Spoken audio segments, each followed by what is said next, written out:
Oh my gosh, okay. It is 11 o'clock. So guess what that means, Care Blazers? It means it is time for the care class. It is the live care class. Hello. All right. Yes. Barbara, you're happy we're having this class. Need to learn how to deal with the stress of taking care of your mom. She has gone down quickly over the past year. Let's do it, Care Blazer. Let's figure out how we can lower your dementia caregiver stress, okay? Now, I am going to, sorry for moving my camera here. I'm going to share my screen. I have a special presentation I put together for all of you. You will still see my face in the corner, and I'm going to try to check in and look at your comments as we go. After the class, I will be taking your live Q&As again, okay? So let me just share my screen.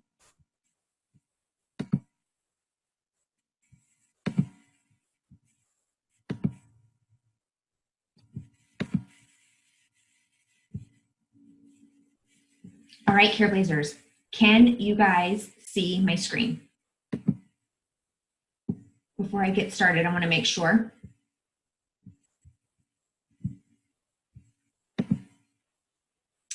And I'm just going to see if I can see your guys' chatting.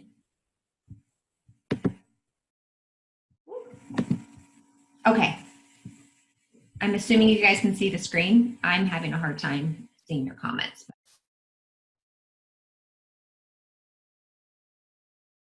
All right, so here's what we're doing today, Care Blazer. I hope that you guys grab a notebook. I'll send out a replay of this, so don't get too caught up if you're, feeling like you're missing information. I'll send you a recording of this, but do your best as much as possible to try to remove as many distractions as you can. I know that your time is precious. I don't want to waste any of your time. I put together some of my most favorite tips for you so that you can walk away from this class feeling informed, feeling confident, feeling calm, that you're going to be able to start really feeling more in control of your situation. All right, so I want you to get the most that you can out of this class. And here's specifically what we're talking about today.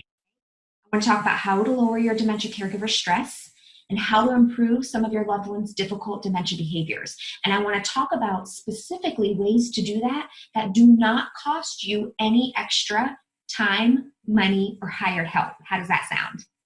Right? So I'm also going to get to your questions. I know that a lot of you have questions about your specific situations. I want to stay on at the end of this class and answer as many of them as I can, okay? So you'll be writing those off in the chat box once I'm done with the class. And then for those of you who do stay on the class for my presentation, you'll also get an email with a link to 80 different self-care ideas that you can start doing now, and the majority of those are absolutely free, okay? All right. So let's start out right here. So many of us feel like we have to wait until we are at our wit's end, until we cannot handle another thing, right? We don't do a very good job. Caregivers and care blazers especially have the biggest hearts, but they give all their time and attention to their loved ones. They don't do a very great job. You're not doing a very great job, a lot of you, of trying to take care of yourself, because a lot of you guys feel guilty. You feel like maybe it's selfish. You feel like maybe it's a luxury. Does this sound like any of you? So here's the deal. Let me ask you this question. If you or your loved one had to go to a healthcare provider and get some attention, you had an appointment, you had some health issues, and you needed to go get help and treatment, do you want to go to a healthcare provider who cares so much about their patients that they don't take any time off for themselves, that they are just eating quickly in passing between appointments, and they don't take time to eat healthy? They don't take time to get good sleep at night. They're up all night worried about their patients. They don't take any time away, so when they show up, they're really tired. Or would you feel more comfortable getting help from a healthcare provider who did take time off for themselves, and when they showed up to work, they felt refreshed and rejuvenated, right? Which healthcare provider would you feel more confident in getting care from? So a lot of you guys are pretty much like the first healthcare provider that's just neglecting themselves, when in reality, that's not somebody you want paying attention to your health, right? More things are going to get missed. They're not going to be able to be as fully attentive. And so one of the things that we have to wrap our minds around is that by taking some time for ourselves, we actually get to show up and be better caregivers for our loved ones, better spouses to our partners, better mothers and fathers to our children, better friends, better coworkers, right? We cannot wait until it's absolutely necessary to start thinking, oh, maybe I'm important too. How many of you feel like self-care is actually something like you need a lot of time for? Like self-care is something you have to plan for. Like you can only do it on you have to like put it on the calendar, schedule a vacation, have a spa day. Like, no, it doesn't need to be a special occasion. You can start doing self-care every single day without having any extra time in your schedule, right? And there's a bunch of little ways that we can start doing it. And today I'm going to go over some specific ones with you. So if you think that you need more time, like I know you have no time, you're working, you're taking care of your family, you're taking care of your loved one with dementia, you're trying to run errands, money is tight, you don't have a lot of help. And I wish that you guys did. I wish that you had all the time, money, and help in the world. But I know for a lot of the Trailblazers that talk to me and write to me, I know that's not the case. Right? But even without these things, even with your life exactly as it is the way right now, we can start doing things to help your self-care. Because here's the deal, you taking care of yourself and feeling better and doing better, it's going to improve your relationship with your loved one with dementia, and it's going to help some of their behaviors. Now, I read all of the comments and emails and messages I get on social media, on YouTube, in my email. Like you guys are struggling. You're feeling angry that you're in this situation. Some of you feel stuck. Some of you don't look forward to the next day. You kind of feel dread. You're feeling really down, worried, anxious. You're having a hard time sleeping. A lot of you have simply like, you just don't enjoy life anymore, and you've put a lot of your life on hold now that you've become this caregiver. And so I truly believe that there can be a balance, and I think that you'll be a better caregiver for it. And I think that just because you're caring for a loved one with a disease that gets worse with time, a disease that makes their health get worse with time, doesn't mean that your health has to get worse with time as well. All right? Let me ask you, honestly, Careblazer, has the quality of your life suffered since you've been caring for your loved one with dementia? Has your health suffered since you've been caring for your loved one? Your relationships with other people, your mood, your weight? If you're like a lot of the Careblazers that I've talked to, then a lot of you are going to feel like, yeah, that's pretty much what's happened to me. It's suffered and I don't like it at all. So here's what I want you to do. Just take a gauge on where you are right now. On a scale of 1 to 10, with 1 being no stress at all, you're feeling really good about your life right now, you're feeling great about your caregiving situation, and 10 being like the end of your rope.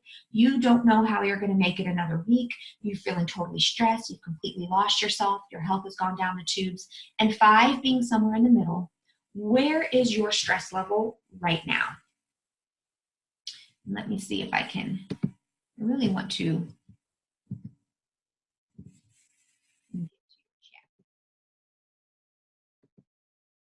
Ah, okay, I see. So I see a lot of 8s coming through, 8.5, 6s, 8, 5, okay, 7. Yeah, the majority of Careblazers, 9.8 sitting here crying already. Sonia, hang in there. I'm going to get you some tips, okay? A lot of Careblazers I talk to are on that like 6, 7, 8, 9, right? So we want to do something to change that. Okay. So basically what I did, I work for a large hospital. I've worked for a large hospital since the minute I became a certified licensed geropsychologist. What I noticed is that the healthcare field was doing a big injustice to our Careblazers, to our caregivers, right? It is really difficult for caregivers to get care. It's really difficult for them to attend appointments, to come to support groups. The things that we were offering to help caregivers were virtually impossible because you guys are at home caring for a loved one with dementia that you can't just leave whenever you want, right? And what I found is that healthcare providers were really focused on, diagnosing the dementia, focusing on the person with dementia, but we were sending them home with family members, meanwhile not giving any information or attention to the family members that are about to embark on this journey that can last a decade, right? And so I was like, we're doing a huge injustice. And I'm in a position, I've been in a position for a while where I actually drive around the valley here in Phoenix and I see people with dementia and their family members in their home. I drive to them because I realize it is really hard for people to battle the traffic, get up early, get their loved ones ready, sit in a waiting room. It's just so hard. So I actually go to my patients. And what I was noticing is that a lot of the family members and caregivers had similar challenges, similar questions. I was fielding and answering the same questions over and over. And in one day, I was only able to see 4, maybe 5 families if I was lucky. You know, you think 30, 45 minutes between each patient, driving around a big city, traffic. I'm like, there's got to be a way to help more people, right? I wanted other caregivers to know that you were not alone, because every person I talked to felt like they were alone in their journey. I believe that caregivers deserve care too. So this is what I started doing. I just started Careblazers. That's how Careblazers was born. So me and my handy dandy helper Guinness here, who's usually under my desk whenever I record any YouTube video, we decided to start spending our evenings and weekends making videos answering your questions. So the questions I was getting every day at work, I started just posting a video on YouTube about it, not knowing what the heck I was doing. And it turns out you guys really found this helpful. You guys were responding to it, and now I answer your questions. You guys leave questions under my videos, and I do my absolute best to try to answer as many of them as I can. There's over 25,000 of you worldwide who are, subscribing and watching these Careblazer YouTube videos. And what I did not think a lot of people cared about, turns out a lot of you guys really do. Just over the past week of the comments that I've been getting, offering thanks for what the videos, that was very informative. It answered a lot of questions. It helped you guys feeling like you're not alone now. That's the whole reason I started this Careblazer journey. And also because this is serious stuff. So in my role, I read a lot of research articles, journal articles, and that based on the research, simply being a caregiver, and especially a caregiver for somebody with dementia, you're at increased risk for depression, anxiety, for dementia, heart disease, sleep difficulty, difficult relationships with others. Something's got to change here, right? So let's talk about stress, because a lot of you guys are feeling really stressed, and based on the way you rated your stress level, a lot of you are feeling really stressed. Stress is a normal part of life. Every single person experiences stress, and it's not always a bad thing. But here's the thing, the way you think about your stress truly does matter. And I'm sure most of you have already downloaded my free Careblazer survival guide. I hope that you have. You know that in there I talk a lot about how your thoughts are very important. There has been research that shows simply believing that stress is bad puts you at higher risk for all those negative side effects I just talked about. But simply believing that stress is just a part of life and that you're going to be able to get through this lowers your risk for those negative health impacts. Simply just by your thinking, like by you going into this Careblazing journey and you saying, I know this is going to be a challenge, but I'm up for it. I know there's going to be stressful days, but I know I'm going to get through it. Careblazer, you have made it through every single day up to this point. You're going to make it, right? But we have to talk to ourselves in our mind to remind ourselves, like, you got this, right? And monitor your thoughts. Because sometimes we let our thoughts run wild and it does not help us. It puts you at really increased risk for a lot of difficult health consequences for you in the future. I don't want that to happen. Now, in my Careblazer survival guide, I've talked a lot about this model. This is a basic psychology model. If any of you guys have ever worked with a psychologist before, you've probably had some sort of education on this, but it's really important and I want to share it right now. So most people think that a situation creates their feeling, right? Let's give an example. Let's say you have a really close friend or family member who says they are going to call you today at 10 a.m. Let's just pretend 10 a.m. they're going to call you today. And it's 2 p.m. in the afternoon and your friend has not called you. What goes through your mind immediately, caregiver? Tell me, what goes through your mind immediately? It's been like 4 or 5 hours. Your friend who said they were going to call didn't call. What do you think?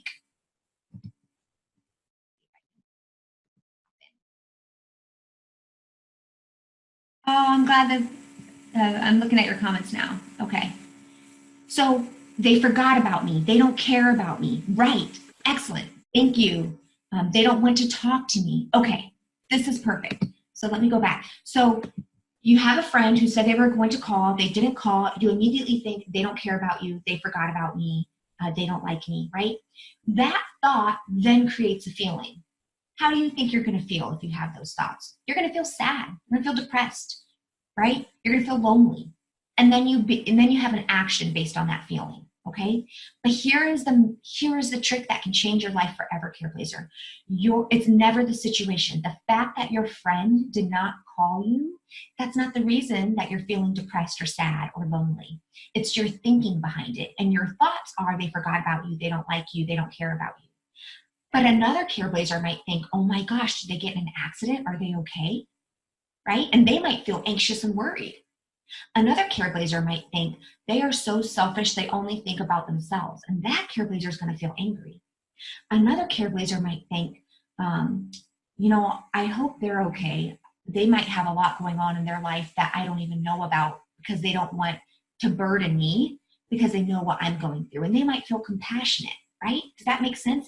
It's your thinking. This is why you can have 10 people go through the same exact situation and they all feel differently. It's never the situation, it's always your thinking about the situation. And once you get to a point where you're super stressed out, your thinking somehow sometimes becomes skewed and it becomes pretty negative in a way that doesn't help you. And here's the really important thing of why I'm sharing this with you now, is because in dementia care, what I've discovered is that your feelings and then your actions, it then determines your loved one's actions. So for a lot of you who are having really difficult behaviors in your loved one with dementia, we can start showing some positive changes simply by changing your thought, right? Have you ever tried to do some sort of care task to your loved one while you were hangry, while you were super starving and hungry, right? I'm guessing it didn't go well because you weren't like calm and really into it and feeling like in a good place yourself. Have you ever tried to give care to your loved one when you were super frustrated or angry or sad or resentful? That's going to set you up for more difficulty down the road, right? I'm going to give you an example, so straight out the Careblazer Survival Guide to kind of drive this home. So we have a situation that your mom lost her purse again and she's yelling that you stole her purse. You have the thought, she's such a liar. I can't believe she has the nerve to accuse me of stealing her purse after everything I do for her. You feel angry, and then you snap back at her, and the rest of the day, it's a little tense with the communication. Now your loved one's action is that she chooses not to eat dinner that night, right? If we take the same exact situation, your mom lost her purse and is yelling at you and accusing you of stealing it again, you have the thought, her mind is trying to understand how her purse is missing again. What an awful disease. Then your feeling from that thought is compassion and understanding. And then your action is going to be fueled from passion and understanding instead of anger. So you tell your mom that you love her, that you'll help her find her purse, and then you distract her with a pleasant activity. Your loved one's behavior based on that is that she eats dinner with you and engages in a pleasant activity with you. Can you start to see that it's not the situation that creates your feelings, and it's not the situation a lot of times that creates your loved one's actions, right? Your loved one in dementia, it truly is learning an entirely new language, learning how to interact with somebody that you've never really had to interact in this way before. It's like you've just been dropped into this foreign world that you've never been to, and you're trying to figure out how they communicate.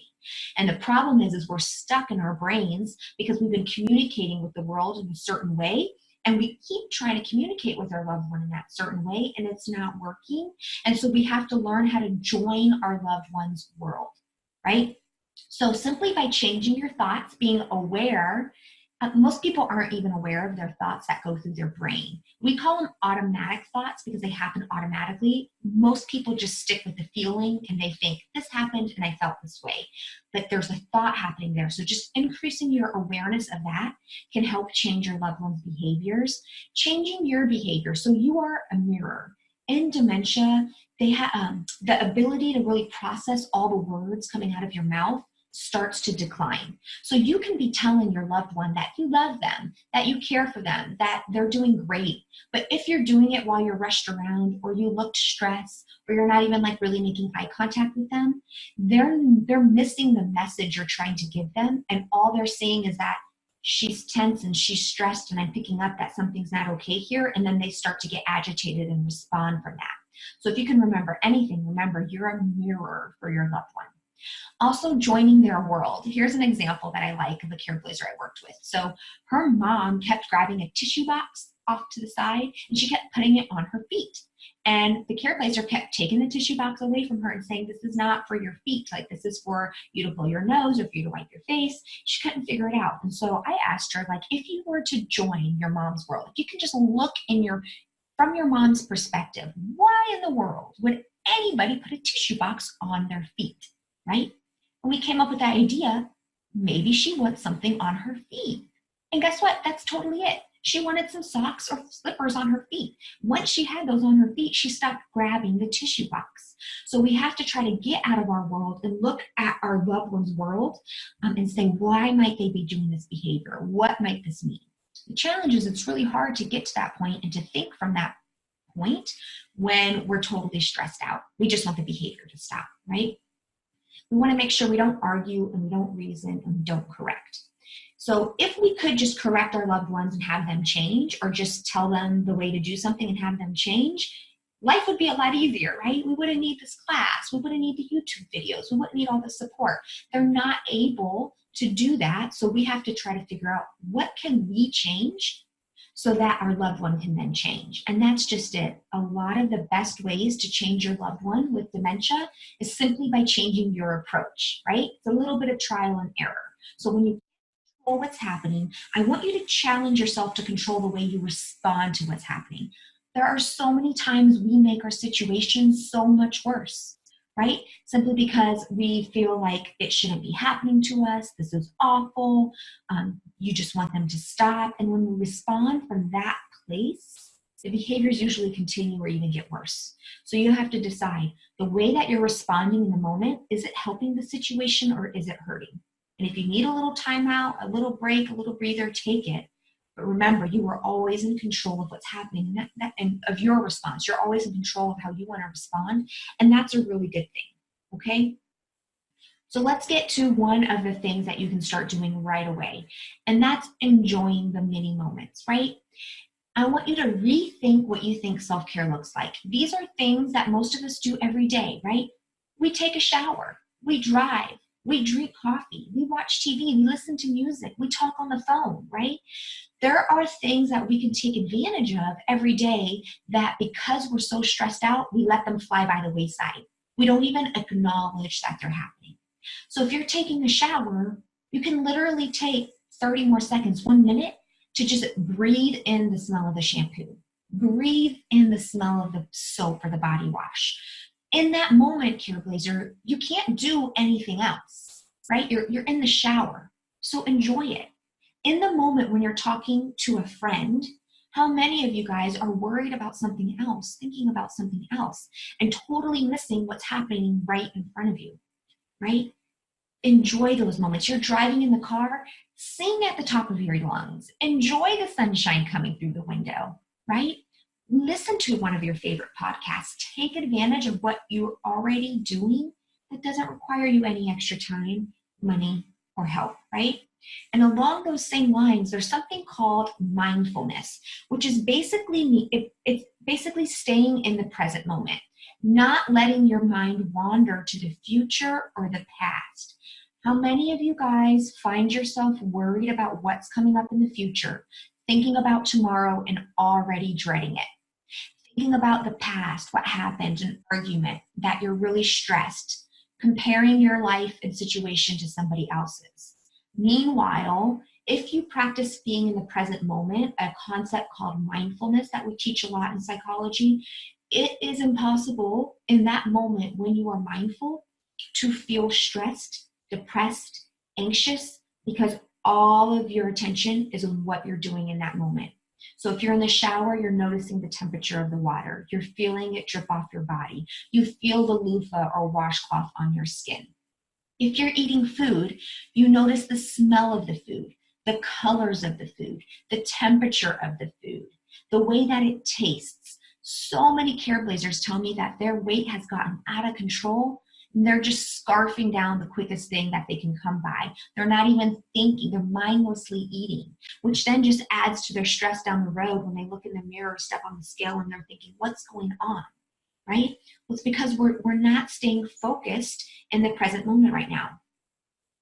It's a very simple concept, but it takes practice to get good at. And I'm encouraging you guys to just choose one activity that you're already doing a day and incorporate all of your senses. How many senses, sight, smell, sound, can you bring in so that you can fully take advantage of them? And then one of my favorites here is gratitude. There is so much research, Care Blazer, that simply practicing gratitude on a consistent basis reduces negative health, and it helps improve sleep. It improves behavior, your behavior. It improves friendships. It decreases the chances or the number of medications that you're going to need. The research is just overwhelming, and I think why people don't do this is it seems too simple. And it is simple, but this is what it's training your brain to do. Our brains are hardwired to see the negative.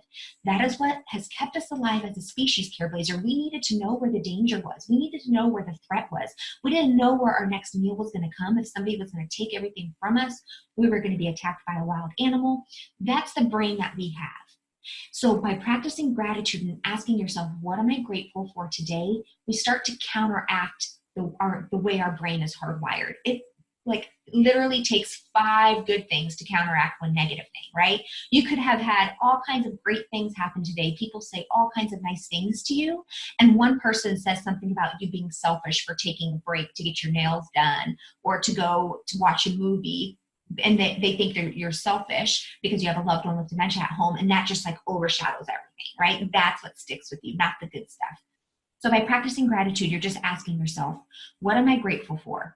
Even in life, when there are so many things that aren't going perfectly, when things aren't ideal, there's always things to be grateful for. You could be grateful for your pets. You could be grateful for coffee. You could be grateful for the internet. You could be grateful for live classes like this. You could be grateful that you're able to use the restroom as you care for somebody who's starting to lose some of these basic functions, right? Every single day. And what this does is it trains your brain to start looking every day as you go through your day. You're training yourself to look for the good. Stress is a normal part of life, Care Blazer, right? But that stress is a choice. You don't have to choose it. Your situation is hard enough already as it is. Do not make it any harder on yourself. Remember, you can control your responses. Now, this class would not do justice if I did not take a moment to talk about guilt. How many of you suffer from feeling caregiver guilt?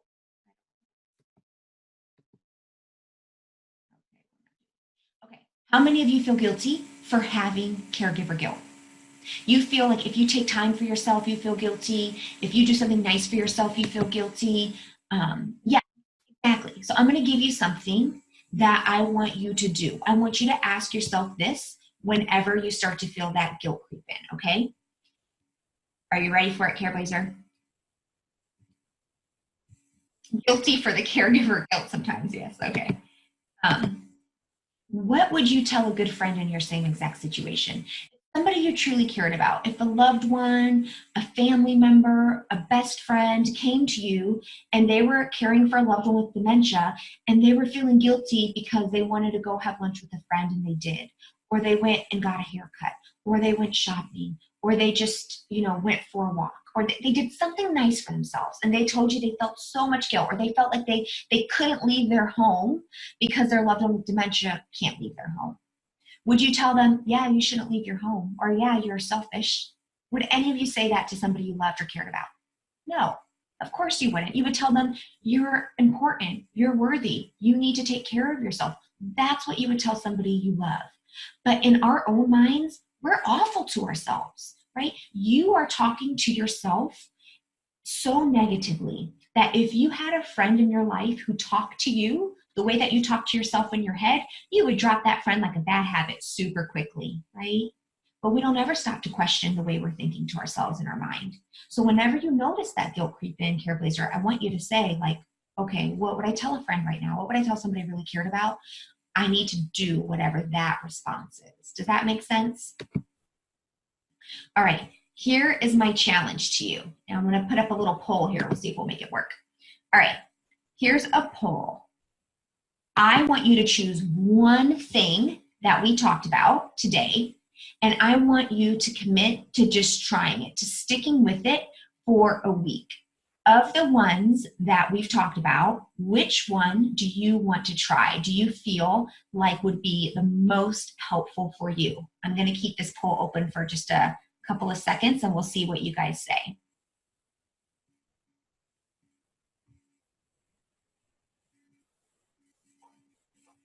That's right, Anna. You need to care for yourself to care for others better. Absolutely. It goes back to that healthcare provider in the beginning. Do you want a healthcare provider or a doctor who's totally stressed out, sleep deprived, not eating right because they're caring for they're seeing so many patients a day? Do you want that person in charge of your health doing surgery on you? Or do you want the healthcare provider who's taking vacations, who's taking breaks, who's eating healthy, who's sleeping right?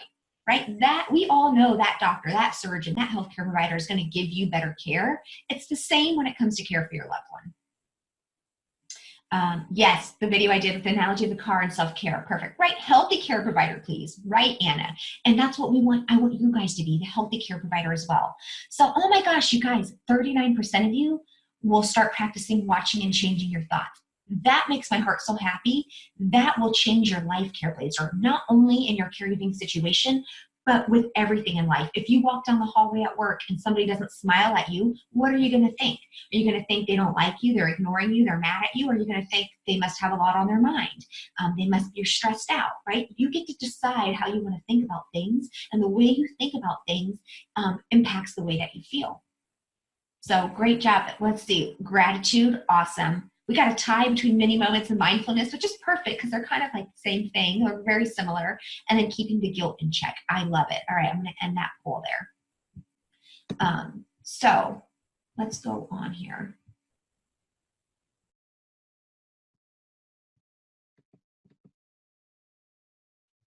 All right, Trailblazer, I want to ask a serious question.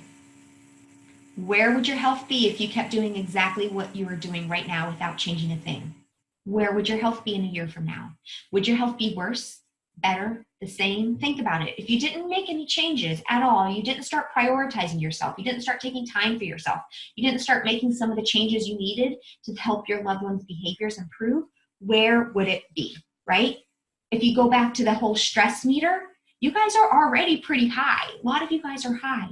And if you continue to ignore yourself, it's going to continue to go high. We want it to go the opposite direction, right? If you're above a 5, if you're definitely above a 6, like this is time. We need to do something about this, right?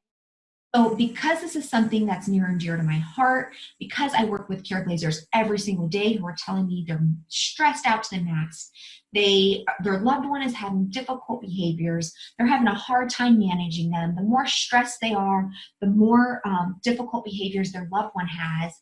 I decided to make a program dedicated entirely to Trailblazers and entirely to helping them manage the most difficult caregiving situations, to help them realize and to get to the point where just because their loved one's getting worse with the disease, it doesn't mean that your life has to get worse either. So I put together some of my best tools, my strategies, information into this program. And gave it like personalized attention to help you. So a couple days ago, I emailed people in my program who have been through it, and I just said, hey, I'm doing this live care class, and I want to know if my program helped you in any way, like tell me about it. And of course, I have the most amazing Trailblazers, and they started writing to me. So this Trailblazer said they did the care course last year. They found comfort that they weren't alone, that others were experiencing what she was. It was reassuring that I offered ongoing invitations to revisit the course material and forum participations. Her husband's in the early stages of dementia, denies anything is wrong. How many of you can relate to that? It's so frustrating trying to get help and support when the medical fraternity in my country are unwilling to give a firm diagnosis. Her husband's 64 years old, she's 55, she's my point is that I would not have gotten to this point of acceptance without your support and education of dementia. Your genuine care towards me has reinforced the need for me to look after myself for what will be a long journey ahead. I am now better equipped and feel I have an extended support group that I can turn to at any time. Thank you for saving me from a total breakdown. Right? How many of you guys feel like you're kind of on the verge of a breakdown? This Careblazer wrote in the other day and said that they were hesitant to join my program at first, but decided it was in her best interest dealing with her husband, and she is so grateful that she did. It has taught me to think differently about my husband and our situation. I think I have more patience now. I learned how my husband watches my reactions to situations and can really set the tone for his behavior. I've learned to be grateful for all the little wins each day. I've learned to take time for myself each day and not feel guilty about it. Our life has really improved. My husband is very affectionate again. I know part of this is the antidepressant he's taking, but my behavior has also improved with the knowledge I have gained. The Careblazer community is wonderful. Dr. Natalie is a wealth of knowledge, so understanding and supportive. I'm so happy to be a part of the Careblazer community. Notice here, Careblazer, that she says her husband is very affectionate again, right? Simply by getting our stress under control, learning about the disease, learning better ways to respond, we start to see improved changes in our loved ones.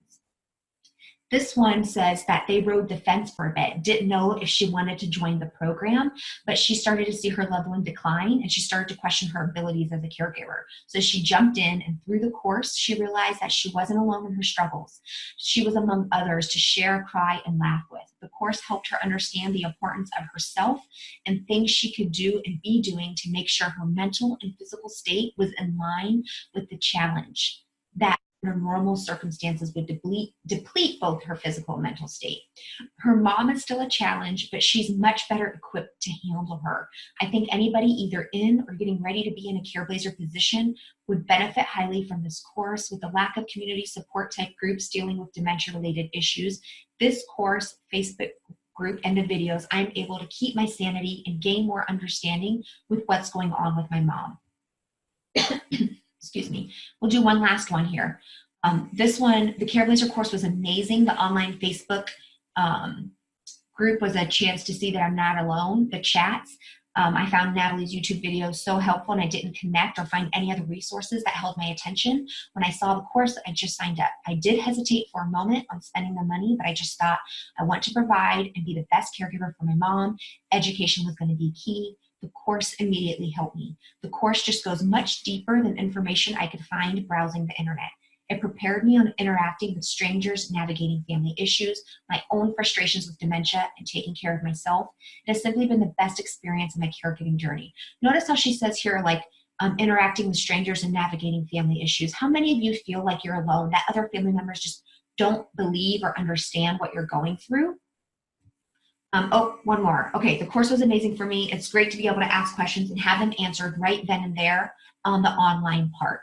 The course material and printouts, though, are my favorite part. I have the quote, "Never base your life decisions on advice from people who don't have to live with the outcome." It was especially helpful to me. It's posted on my refrigerator and next to my computer. Well-meaning friends and family are major components of my high stress levels. I'm getting a handle on dealing with my husband and myself with the help of Dr. Natalie, but the others in my life were a problem. So what I did intentionally with this program is, notice she mentioned there the live chats were particularly helpful. I go in and, like I taught a class, and I'm about to get to your live questions here, but I totally just open up for questions. Throughout the course, we schedule live Q&As where you come in and you ask me questions about your situation. You ask questions that you don't understand or you're having trouble applying to your life. You try them out with your loved one. If it doesn't work or you're still struggling, you come back and you say, this is what I tried. This is how they respond. What's next? So these are just 3 screenshots I did from some past Q&As. You can see, like here, it was an hour and 3 minutes or remaining of it. This one's like 52 minutes remaining in this one, an hour and 14 minutes remaining in this one. And there, people in the course are asking me questions and I'm just responding live, right? I'm just saying, let's give this a try. And they're finding that things are helping, right? So that tends to be something that a lot of the Careblazers really like. This special program, you are a good fit for it if you feel drained, beaten, and alone. if you feel like your whole life revolves around dementia, if your health has gotten worse since you're caring for your loved one, your relationships with your friends and family have suffered, maybe you've stopped doing activities you enjoy, your sleep has suffered, you're staying up all night worried about things. You find the YouTube videos I do helpful, but you have specific questions on how to apply it to your situation, and you wish that you could ask me specific questions. That's how you know you're a good fit for the program. Not everybody is a good fit for my program. So you are not a good fit for my program if you think the only way to change your situation is for your loved one to change. If you think that you shouldn't have to change anything about what you're doing. You already know everything you need to know about dementia and dealing with stress. You don't need my program.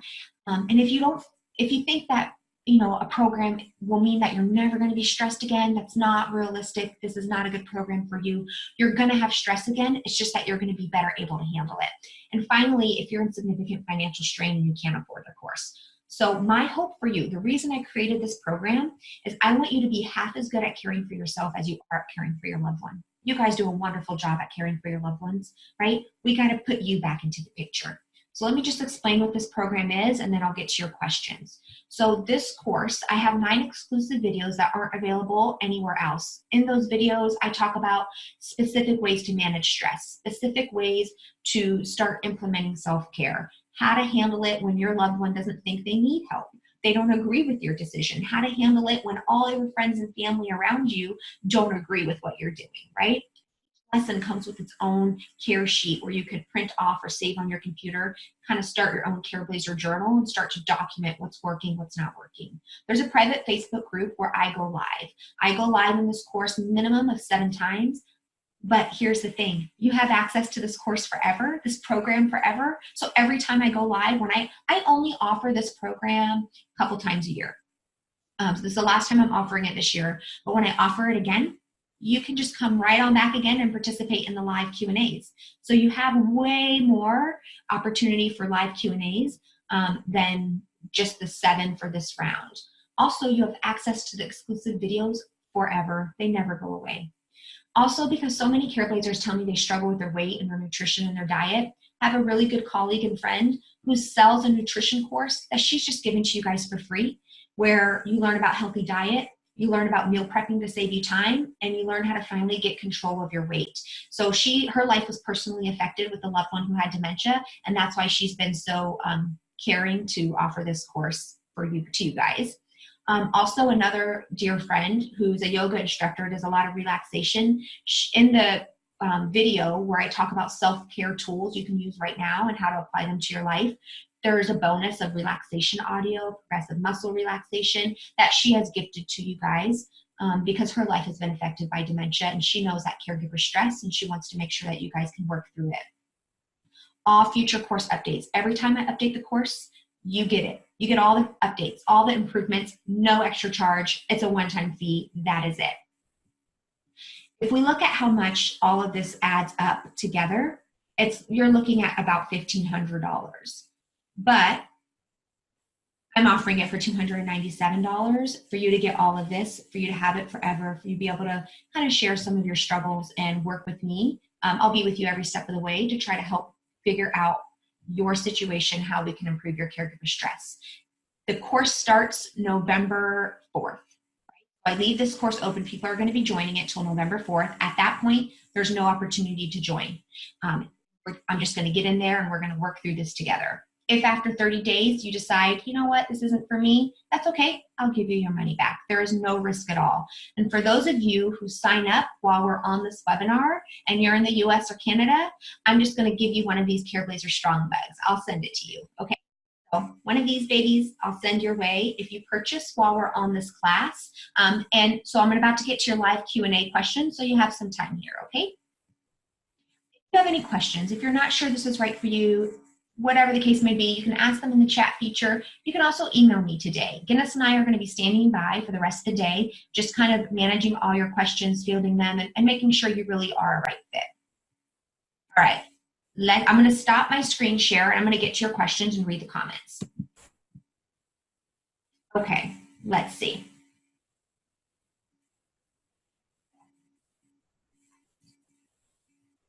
I am definitely a good fit because it was a yes for everything. All right, well then you are a good fit. Let's see. Since my loved one's stroke, I've been diagnosed with AFib, gained 20 pounds, no mental energy, exercise to take care of myself. I'm also the one that keeps us in. Yikes. Can't believe I'm saying that. He wants to go out and socialize. He's so different. I cringe at the looks between our friends as they are lost in what he is saying. Usually not totally abnormal, but totally out of context with what the group is discussing. So a lot of this, if your loved one, so he's saying things in public that are to you a little bit embarrassing, right?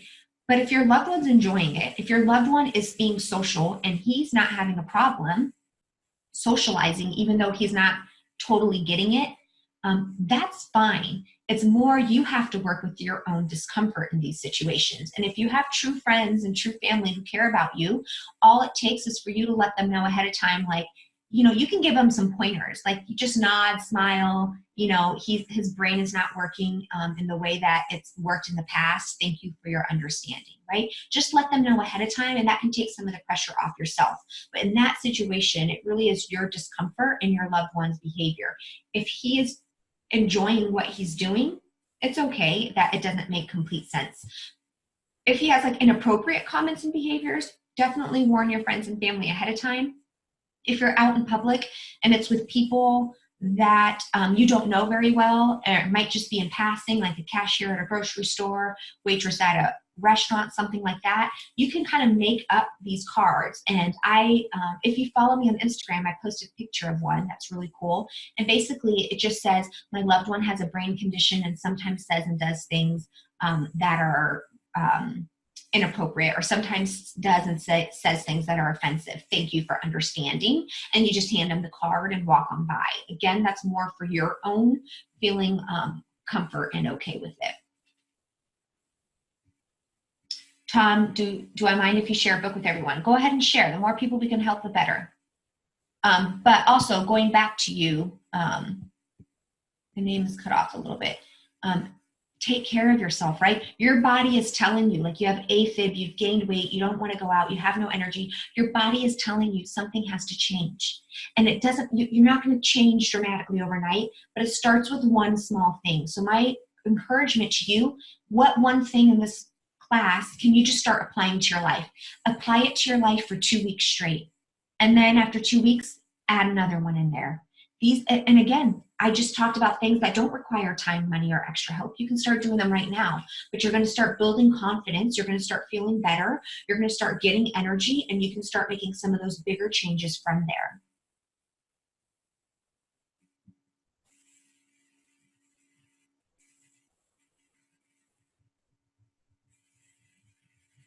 I am not the caregiver. I live in Washington. My father with dementia is in California. Is there anything for the long distance caregiver? Yes, there is something for the long distance caregiver. So you have to think like, how can you help? And for you, you might need to be thinking, how can you help your father?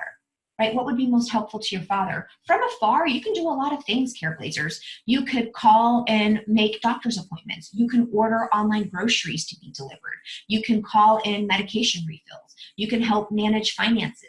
You can just call your father and talk and listen and say, how are you doing, Dad? I know you've got a lot on your plate. I'm thinking about you, right? You can schedule a trip out there if that's possible, just to help, visit your mom, but also just give your dad a break. You can encourage your dad and be there for him when he starts to feel guilty for wanting some more time. I also have a friend, I'll try to link to her stuff in here too. She focuses on long distance caregiving. Her name is Laura Smothers Chu. And so she has a YouTube channel that I will try to link to in here as well. Hi, Diana, checking in late. That's all right. Better late than never. If you have any questions, pop it on in. I have a few issues. What do I do when my loved one refuses to take medication because she insists she already did? The main one would be a thyroid med.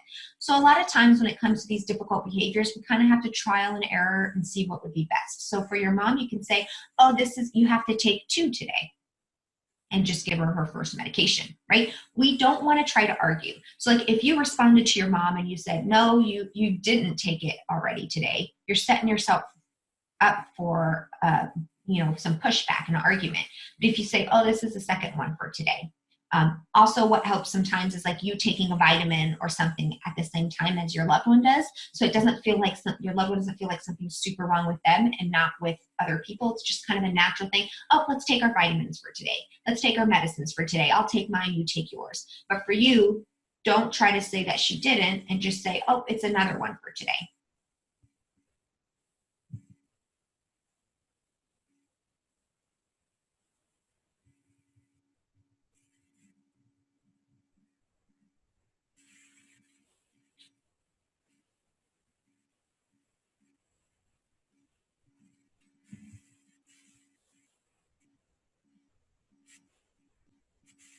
Okay, Sonia, mother 78 keeps hanging her leg over the bed edge, then sitting up very quickly after, and only does it a lot at night. Then she pitches forward with her now two legs off the edge of the bed and falling asleep again, doubled over until she can't breathe properly. I don't know what to do. I am up nearly every hour at night, particularly laying her back down again. So first, what comes to mind is making sure she's not napping a lot during the day. We want her tired at night. So she'll be able to sleep better at night if she is awake during the day. Yeah, that is a pretty big fall risk. Refusing a low floor bed, and here in the UK, I'm not allowed. So when you say refusing a low floor bed, right, because that can really help, because then she can't put her legs over and sit up. What would happen if there was just a low floor bed? And this is something I encourage a lot of you Trailblazers to think about, is that sometimes we know what the safe thing is to do for our loved ones. We know what the best thing is to do for our loved ones, but we still let our loved ones kind of dictate the care, even if it goes against what is right. So I like to compare this to, let's say you have a 7-year-old child and it's a school night and they want to stay up all night drinking a 2-liter of soda and eating Cheetos, right? But they have to get up early and they didn't eat any dinner. Because they want to do that, do you let them do that or do you not let them do that? Right? As a parent, we can easily say like, okay, that's probably not the best thing for my child to do. They need more nutritious food. It's not good to drink 2 liters of soda, of caffeine right before school night. They need to go to bed. We would say no, even though that child would kick and whine and scream and cry and say you're awful, right? Because we know and we feel confident in our heart that's the best thing for that child in that moment. But somehow when it comes to caring for our loved ones, because maybe they're older, because the relationship has significantly changed, we continue to let them kind of make really big care decisions that their brain is no longer able to really care for. So I would wonder what would happen if you did have this kind of bed. And I don't know if this is something that you're able to get, like maybe through a hospice program if your mom's at that point, but getting a hospital bed where it starts off, she gets into bed where it's up high, and then you kind of lower it and as she's laying down in it, as she's already asleep. Or she just walks into the room for the first time and the bed is low. So a lot of this is kind of getting over and feeling confident and okay that one of the hardest things with Trailblazers is that we sometimes have to make decisions that our loved one doesn't agree with, right?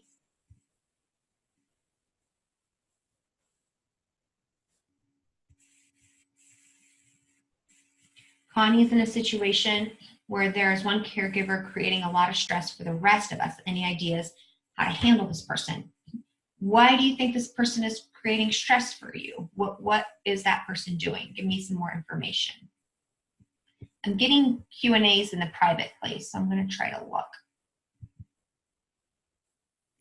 Can you email me the survival guide? Okay, best way to get the survival guide, for those of you asking, it's totally free, is www.careblazers.com and click the survival guide link. You'll get it right away in your inbox.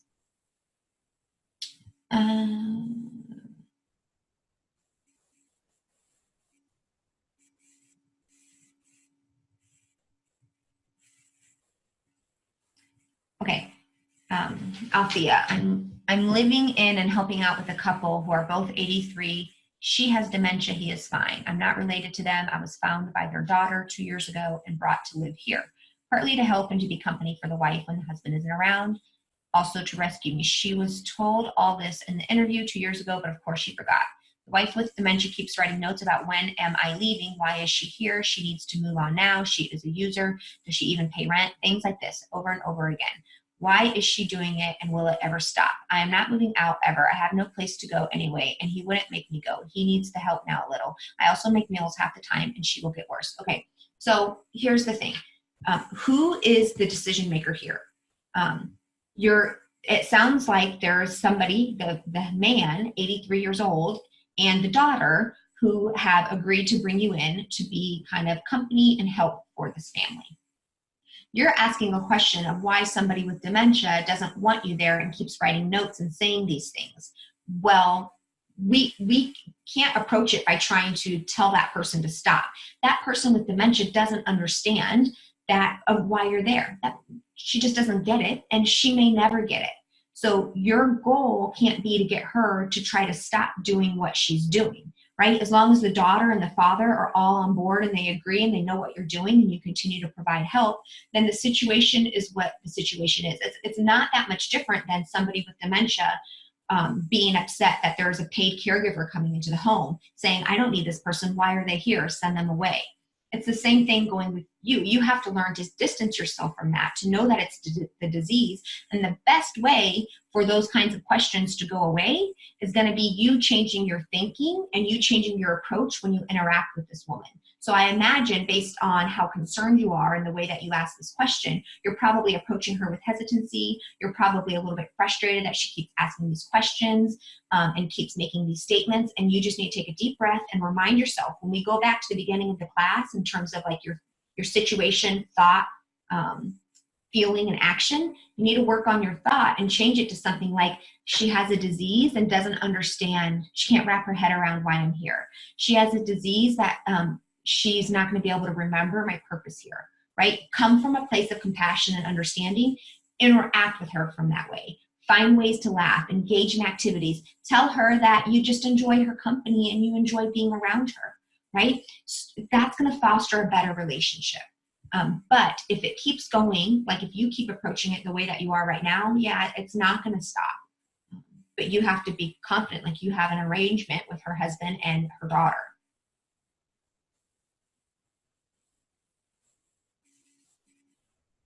She leaves the notes laying around where he can see them, but doesn't give them to me or him. He has told me to throw them away, and I do, and he does too. What do we do about this? You throw them away. Again, Althea, your goal cannot be to change her comments and questions. Your goal is to change your thinking about the situation, understand it's the disease. What harm is it that she's writing these notes anyway, right? Let her write. Throw them away.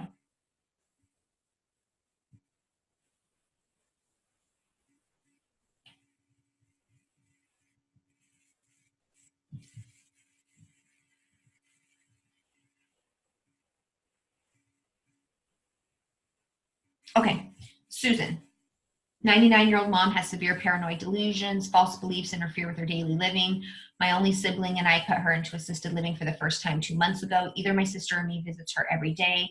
Mom has had these delusions about me and my husband when she lived in our home for 18 months. Her angry outbursts became worse during the last few months. The assisted living is a wonderful place with wonderful helpers. Mom believes that someone from the office has stolen her new mattress and replaced it with an old smelly one, and that her apartment has been altered.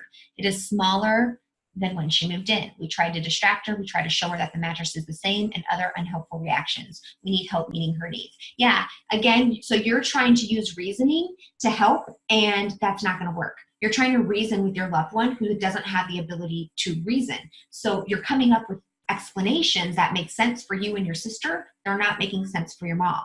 How can you join your mom's world and offer her an explanation that would help? I'm going to give you an example of a Careblazer who actually went through my care course, my care program last year. She had placed her husband in a nursing facility, and he constantly complained that they don't make the food that he likes, even though it was pretty similar to what his wife would make for him. He kept saying the food is not the same, they don't make the food that I like, and he was refusing to eat. And so, you know, the Careblazer constantly tried to say it's the similar food. You eat grilled cheese at home. You eat tomato soup at home. You eat sandwiches at home. And he didn't have it. He was not believing that. So what she did is she told him, hey, I talked to the kitchen and I dropped off food that I made for you for the kitchen. They'll make sure that they give you that. It worked. She didn't do that, obviously, But that explanation made sense in his mind. We're trying to find a way to relieve their stress. We're trying to find a way that makes sense in their mind. And so by her saying, hey, I took care of it, they now have my food that they'll be giving you, he went on eating and everything was fine, right? She was beating her head against the wall trying to offer a rational explanation, trying to convince him that it was totally normal, and he wasn't buying it. So for your mom, could you play around with saying, I had the mattress replaced, I switched it? Or just by saying, I'm going to make sure it gets switched tomorrow, right? Could you do something like that? That will relieve her in the moment. And then when she brings it up again the next day, you can say, I'll make sure it gets replaced again, or I'll make sure it gets switched out.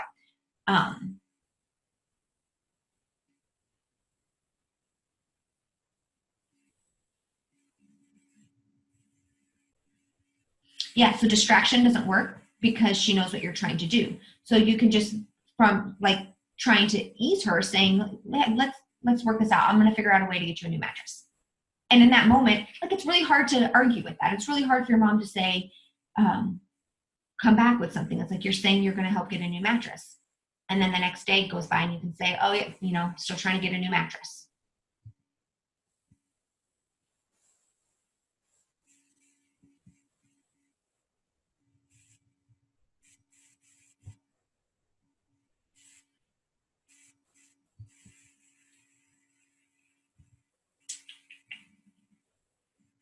What do I do when my mom constantly repeats herself? Well, it kind of depends what she's saying. A lot of times this is just a symptom of dementia that you kind of have to get good, Amal, in one ear and out the other.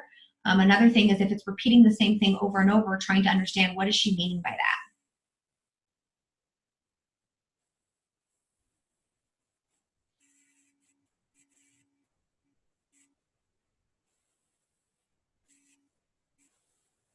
My husband has early Alzheimer's. He currently drives. Doctor said it's okay. We're going on a trip 1,000 miles and he wants to drive. I told him if there are any issues with his driving, I will have to take over and drive. If there are issues with him driving reckless, how do I handle taking the keys away midway through the trip down south? Okay, so it sounds like you've talked to the doctor. It sounds like he's okay to drive right now. That's okay.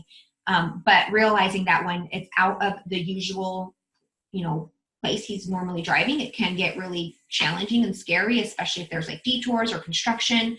So definitely be very careful. You would have because driving is very important to independence, especially for a man. He's probably not going to react too kindly to you saying, oh, you just swerved, or oh, you did that wrong, I'm taking over right now. It's probably going to lead to a lot of arguments and pushback. But if you guys stop at a gas station, or you say, can you pull over, I need to use the restroom, or let's stop at a gas station, I want a snack. And then you say, you know what, I would like to drive for a bit. And then you take over. You don't highlight the fact that he's having a lot of trouble. You just highlight the fact, I'd like to drive right now. That would be my main recommendation for you.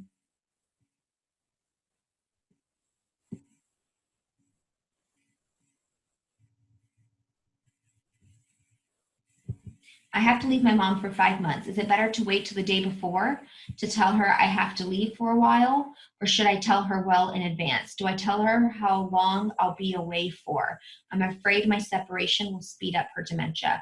Well, I'm guessing she probably has somebody to care for her, right? You've got to do what you have to do for yourself, and that means being gone for 5 months. It's hard to know like what's the best, but there's no one approach that's the best approach for every situation. So you can just go for one. Like what's your goal in telling her ahead of time? Like, if you're leaving in 3 months, it might be a bit early to tell her. If you're leaving in a week, it might be okay to start telling her. So you want to kind of find that middle ground.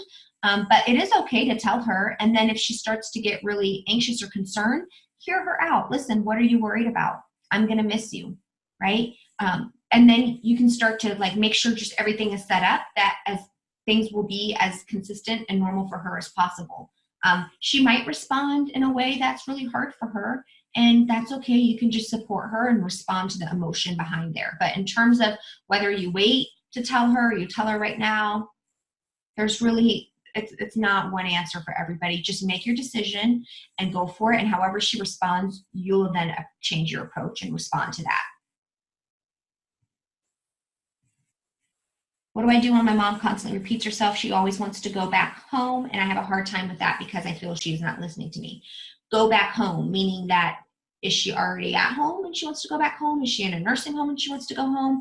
A lot of times when we get frustrated with these questions, we're trying to come up with answers that make sense to us and not to them. It is okay to not give your loved one a completely rational answer with an explanation. It's okay to just say, I know you want to go home, Mom. Period. It sounds like you want to go home. Tell me about what you miss about home. Don't be afraid to start those conversations. That's the type of conversation and questions that your mom's not going to be able to argue back with. Those are hard things to argue back with. And you listen to it, and then you look for your window of opportunity to be able to distract and move on. Mom doesn't chew food anymore but loves to be taken out to restaurants. Take her out to restaurants. If you're okay with taking her out there, try to find mashed potatoes or, soft food. Maybe even bring your own food, like some pureed food, right? Parents do this with children and newborns all the time, bringing their own pureed foods and snacks along to help the child. You can do the same for your loved one. But if she loves that experience and being social and it's a pleasant experience for you as well, it's okay to take her. She might not be able to order everything off the menu. You can explain to the waitress or waiter. You can give them a little card explaining the situation. Most people would be really compassionate and understanding. A lot of times we get really wrapped up in our loved ones not doing things the way most people do them, and it kind of holds us back and makes us embarrassed or makes us concerned, when in reality, hey, if your loved one's enjoying themselves, who cares that they are eating a mashed potatoes or a pureed meal from home if they really enjoy being out and having that social experience.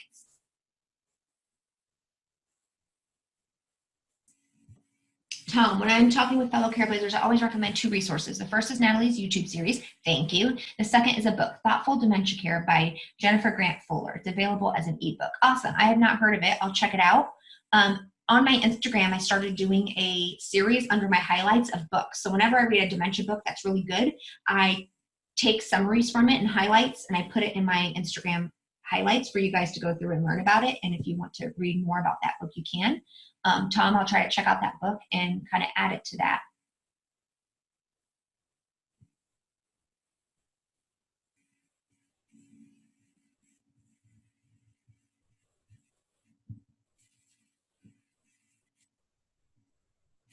Well, the course offers something on grieving as you take care of your loved one. My mom has transitioned from palliative care to hospice just this week. Over the summer, we had a scare 3 times. Me crying and still having to work with hired help and doing other responsibilities like medications, appointments, getting her to the hospital, ensuring dad is still eating and caring for himself too. Anna, I'm really sorry. So this course, the 9 exclusive videos, those are videos you have access to forever, and they're already pre-recorded. The only way to get them is through this course. Through the live Q&As, we talk about whatever you want to talk about. There are people in this course who've been through, so this is marks the 1-year anniversary of the course. This is the 3rd time I've ever offered it. And there are people in that course right now whose loved ones have already passed away. So there is a lot of support there. We can talk about the grieving with whatever you need help with, whatever you need support with. You'll find the most supportive, amazing Trailblazers in that group, and we can go through that journey together and kind of helping you figure out what your new normal is.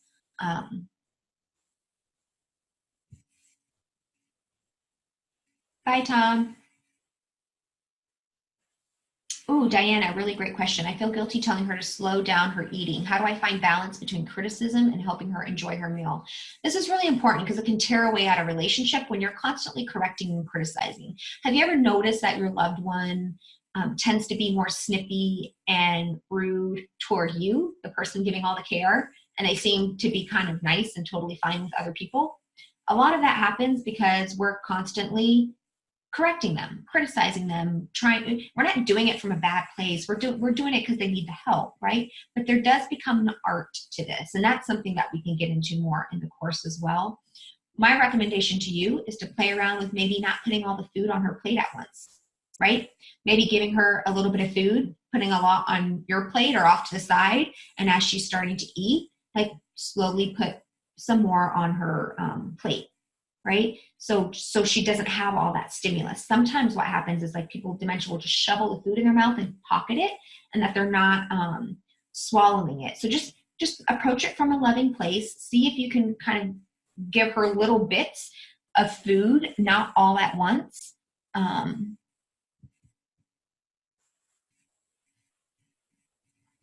You can even try to mirror how to eat. So like you can say like, you know, follow me, let's do what I do. You guys can come up with a game like let's chew our food 15 times before we swallow. You kind of play around with those different approaches. Um, can you talk about grief? I tear up, feel sad so often when seeing the progressive losses that my partner's experiencing. It's hard, Alice, right? Or Elise. Um, Dementia is a disease where your loved one is kind of slipping away right in front of your eyes. They kind of become a shell of who they once were. And what I like to say is like, yeah, that it's okay to feel sad. It's okay to hurt, to feel grief. The fact that you feel grief, the fact that you feel sad about this, Elise, that's a sign of how much you love your loved one, right? That's like the price of love is loss, right? That's like the cost of love is that eventually you're going to lose that person, and for you, it's going to be a kind of a slower loss right in front of your eyes with the dementia. Would you ever take back the time and the memories and the experiences you had with your loved one? Would you take that all away, never having it, to save yourself from the grief that you're having right now?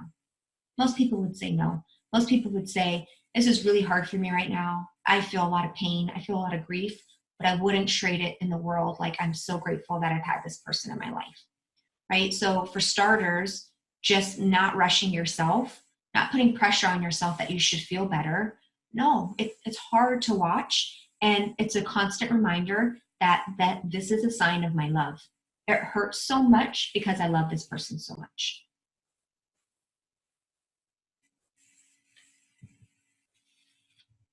Do I organize retreats for caregivers? I've not ever organized a retreat for caregivers, something I would consider in the future.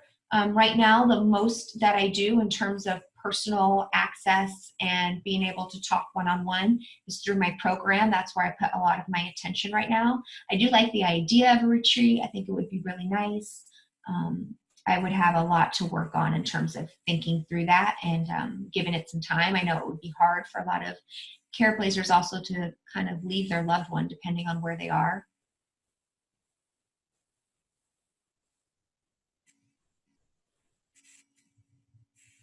Connie, this care blazer thinks she knows everything, talking down to the other caregivers and just not playing nicely with the rest of us. Ooh, so let's see. That is not a care blazer, first of all. Don't ever call somebody a care blazer when they're acting like that. We'll call them a caregiver, right? I made this term care blazer because I truly believe like caregiver had such a negative connotation.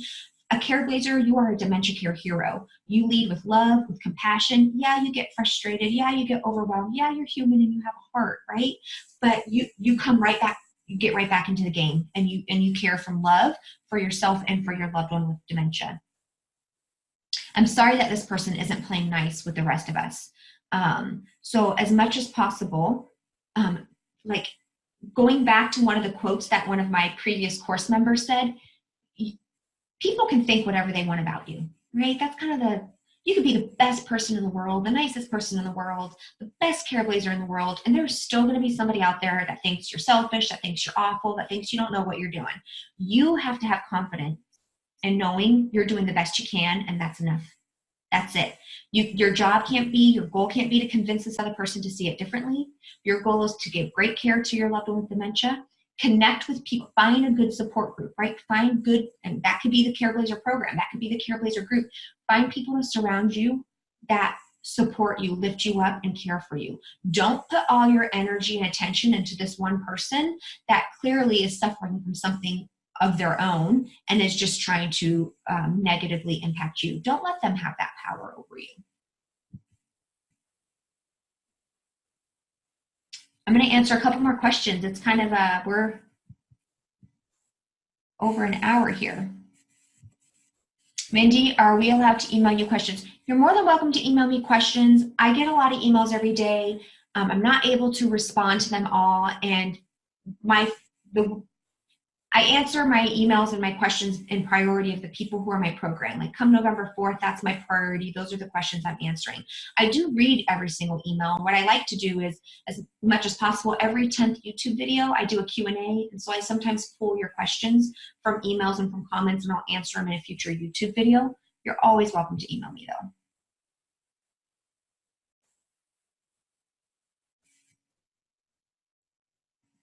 My mom gets up in the middle of the night, gets dressed, gets her bag, and has left the house once. Oh, thank goodness she came right back. I only found out when I watched the security camera that has a motion sensor. Since then, I have alarms on the doors. Is there anything else I can do? Good job getting the alarms on the doors. This is really scary. So she might have some sundowning. We again want to make sure she's not sleeping too much during the day. You want to try to maybe keep her, like her shoes. It sounds like she's getting up and getting dressed. Like keep her shoes, keep her bag, keep those things out of sight. It sounds like she's looking for those before she leaves. And if she doesn't kind of see those, they won't, like sometimes seeing things like shoes, a jacket, a bag, those are prompts to like, oh, let's go out. So you can try to keep those things out of her line of sight. Having alarms on the door is really good, making sure she's not sleeping too much during the day.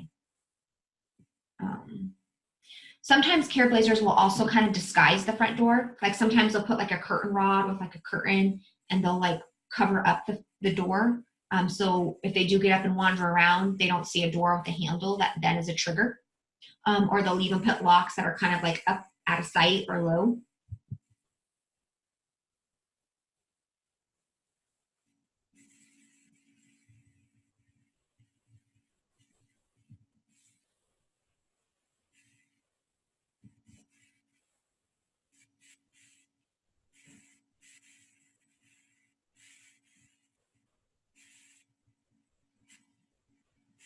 How important is bathing? My loved one went 10 days without showering. It frustrates me because she always was very clean before.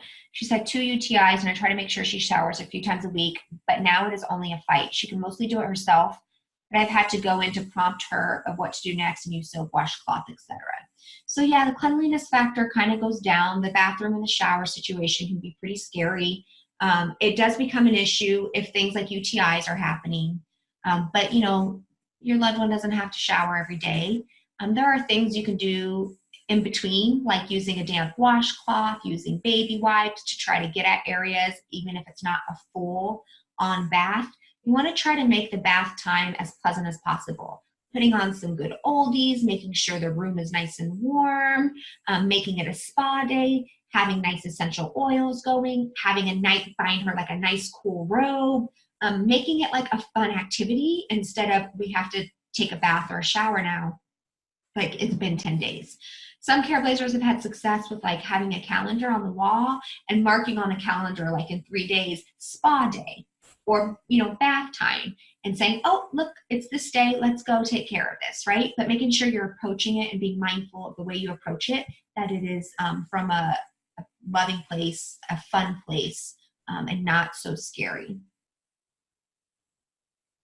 Can you talk about how to bring a helper into the home for the very first time? First person to help in the home ever. My brother has just been diagnosed with Alzheimer's, but is partially independent, no problems with grooming, housekeeping. His judgment is declining as well as his memory, and he is widowed with no children. We hope he can stay in his house for a while longer. He will fight me on bringing someone in to help him. I support him in so many ways.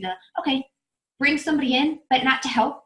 Just come with this new helper and say, hey, meet my new friend. This person, you know, hanging out, and make sure that helper is like really good. Like just approach it as in like, hey, what's going on? You want to watch a movie? You want to watch a show? Let's make a meal. Like it's a different approach, and people are more receptive to like somebody just wanting to come by and chat and have fun versus somebody needing to be babysat. Like your brother's not going to respond well to his view of needing to be babysat, but your brother might respond well, especially if you kind of help bridge and go with this person for a bit. Like, oh, hey, meet my new friend. He's kind of new and, you know, he lives nearby and, you know, we've been hanging out or we're just going to make a meal together or whatever. Like ease that person in, but as much as possible, don't highlight that this person is here because your brother needs a babysitter or your brother needs a sitter or your brother needs supervision. Like your brother, given especially since it's mild and kind of early, he's probably not going to take too kindly. And if the helper can actually be very pleasant and engaging and connected and do activities, like give that help that helper out. Like say, hey, my brother really loves action movies, or my brother really loves grilled cheese sandwiches. Like that helper is going to have some ideas to kind of keep things going. I'm trying the course, just signed up. Woohoo, who is this? The name is popped off. Shannon. Just signed up, wasn't able to the last time it was offered. Videos and Facebook group have been helpful to the past. That's great. Hard to get family members to see what's happening. Yeah. Yeah, Shannon, I'm happy you're part of the course. So welcome. I'm so excited to go on this journey with you. I'm excited to kind of see your situation progress down the line and see how I can help as it progresses. That since you're a part of the course, you have access to the videos right away. You can start watching.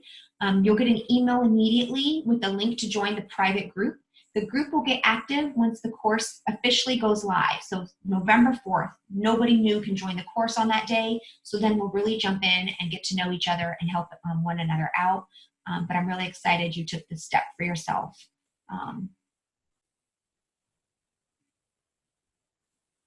Am I selfish for putting my mom in a nursing home? I love her so much, but taking full-time care of her is killing me. I put off my own care for years. She needs very soft food, and the meal program here makes her choke and cough. She has started wolfing her food. I've tried to help her relearn how to chew. Diana, no, you are not selfish, right?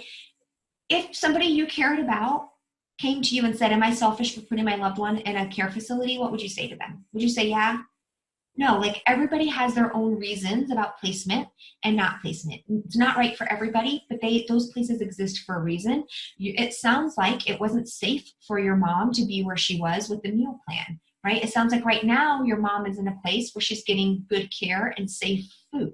So instead of, remember, your thoughts create your feelings. If you think you're being selfish, if you think putting something in nursing home is selfish, you're going to feel pretty horrible, right? But if you instead, you think, I did, even though it was really hard and difficult and I miss my mom, I did what was in her best interest. I did what was safest for her. You're going to feel better about that. You might not feel totally happy and ecstatic. You might feel a little bit lost, but you might feel like, okay, I feel okay with what I did, right? Be mindful of the way you're thinking to yourself, Care Blazer.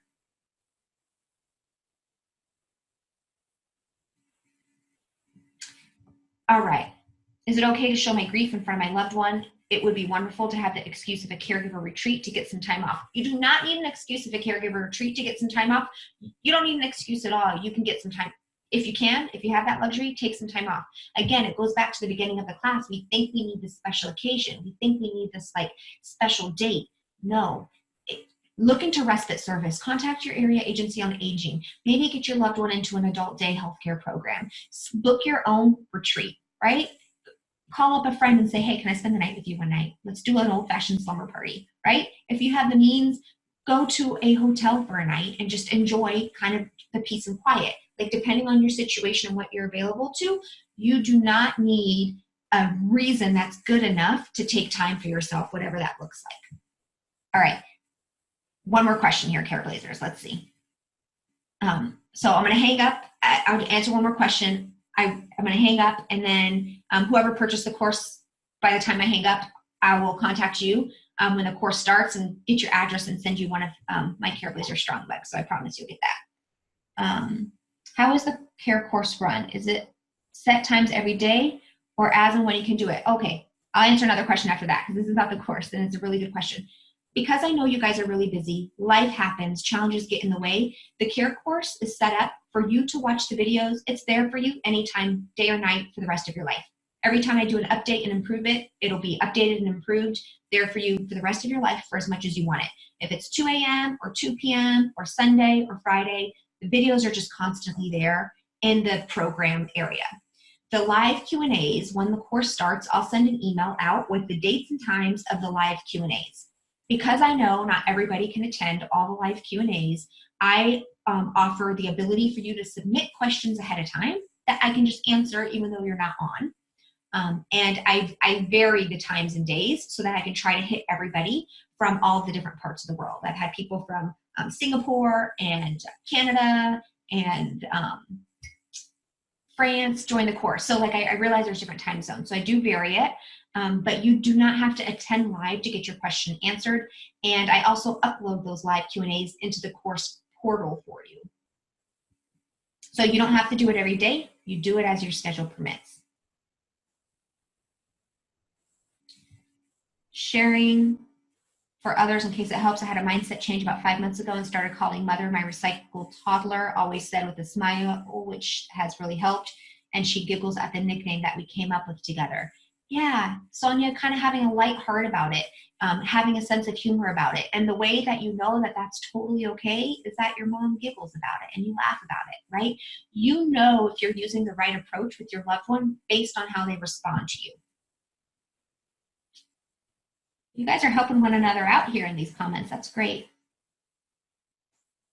What's included again in the care course? Okay, you get exclusive videos. There's 9 exclusive video lessons where I go over the most important things in order to start feeling calm and confident in your life, starting to get self-care under control, and starting to handle the most difficult caregiving moments, like specific strategies and tools. What are you going to do when a family member doesn't agree with what you're doing? What are you going to do when your loved one doesn't agree with what you're doing? How are you going to handle the guilt? How are you going to get your support plan up and running? What are specific things you can start doing right away? That's the course. You also get a minimum of 7 live Q&As with me, like this, where I'm personally going through it. I mean, it's more dedicated. This is like a lot of people right now, but like in the course, it's more personalized attention. What are you struggling with? What can I help you with? We'll work through it together. Then when I offer the course again, I do more live Q&As. You're welcome to come back and attend as many Q&As as you want. I've had Careblazers who have been with the program when I very first offered it a year ago, and this will now be their 3rd time going through the live Q&As. You get the videos and care sheets forever. You get a body reset nutrition course that's just a bonus from a good-hearted nutritionist whose life was affected by dementia. She goes over meal prepping to save time, how to get a kind of healthy meals into your body, how to kind of just get your weight back on track. You get an exercise bonus. It's a video from my husband actually, who is a world-class athlete, but he goes over practical ways that you can start implementing exercise in your life, no matter how busy you are and how much time you have for your loved one with dementia. You get a audio relaxation, like practice exercise from a relaxation instructor that you can listen to at any time. You get a Careblazer Strong mug if you order while you're on this webinar. I also have I like to sprinkle in some surprises here and there. You get the bonuses kind of sprinkled throughout the course. I don't want to overwhelm you right away. So you'll get the course right away. You can start watching the videos immediately. Starting in November, we'll start doing the live Q&As. As the course continues, you'll start getting some of those bonuses like the nutrition course, relaxation audio bonus, and things like that. How do I sign up? Diana, there's a link that will be posted right on here that you can sign up. Caroline, I signed up, but you don't need to send the mug. It's super cute. I just have too many. Feel free to give mine to someone else. Thank you, and I will look forward to the email. Oh, Caroline, welcome to the program. I'll send an email automatically to everybody who gets one. You can just respond back and say you don't want it, but if you have an address of somebody you'd like me to send it to, I'd be happy to send it to somebody on your behalf. Otherwise, I randomly send these out to people just to surprise them in the mail, and I do have one of those days coming up, so I'll throw an extra one in for you. Hi, Leisha, welcome. You just signed up, super excited. I'm excited to have you. So if you have any questions, Careblazers, in terms of the course, just hang tight. November 4th is the first day, but you can hop in the portal right now and start watching some of those videos. But we're kind of hit the floor running in November, make sure we're all set for the holidays, make sure we hit 2020, feel with like more confidence and feeling better than the year that just passed. And kind of really, I'm looking forward to working with all of you guys, kind of managing some of those difficult situations, figuring out what we can do, okay? I'm so excited that you guys are doing this for yourselves. Caroline, you're sweet. You're the one who's offering to give your mug away. All right. One last question. Husband's in the early stage of dementia, found Careblazers and showed to me because he wants me to have a support group to help me help him. Oh my gosh, that's so sweet. He's deeply worried about me dealing with the stress of taking care of him when he can't. I'm thankful for Careblazers and it's given him relief that I have a go-to to help me. I know it will be the help will be there when I need it. Yeah. What a wonderful husband. He definitely sounds like he's in the mild stages. He has really good awareness, and how wonderful that he's that supportive. Back to Diana, last question. Is it okay to show grief in front of your loved one? So just remember, like, you obviously are not a robot. You're going to have emotions, and those emotions are just going to come out. Remember, you are a mirror. So if you're noticing that you're showing a lot of grief and you start to notice that your loved one has a lot of difficult behaviors associated with that, your loved one starts to feel pretty sad with that, you might want to make sure you have a good way to kind of have another outlet for yourself, to have a place where you can share your grief with other people who understand, where it's not necessarily in front of your loved one. Again, the best way to know whether your approach is good for your loved one or not is how they respond. So just definitely have your own outlets and support, but just observe your loved one. How are they responding? How do they seem to be doing after you show your grief? That's going to be the sign there. All right, holy moly, 90 minutes plus an extra 15 if you count coming on early and just chit-chatting with you guys. I really appreciate you guys spending your Friday with me. I appreciate you guys tuning in at all different hours of the day from all different parts of the world, from the UK, Canada, Pennsylvania. I thank you guys so much for trusting me, putting your faith in me, letting me be a part of your caregiving journey. I'm really just humbled and honored that you allow me into your life this way. I certainly look forward to working with some of you guys on a more personal level, going through this care course together and getting started. There'll be almost 1 full week left for you to be able to still sign up. You'll get an email when it's no longer an option. Hey, Lorna, welcome. I'm so excited that you're joining the course. I'm so excited to work with you too. Again, if any of you are on the fence and you're not sure whether this course is good for you, I don't want you to join the course if you're not a good fit. Feel free to reach out and email me, Natalie@careblazers.com. Guinness and I will stand by. We'll answer what questions you have, and I'll help you through. If there's any tech difficulties with accessing the course, I don't think you should have any, but if you do, again, reach out. I'm here sitting in my office. We'll figure this out together. I'm really excited to go on this journey with all of you guys. And yeah, I hope you guys have a wonderful weekend, Careblazers. All right, bye. I'll give Guinness a hello. I'm glad the class was helpful for you, 1 + 51.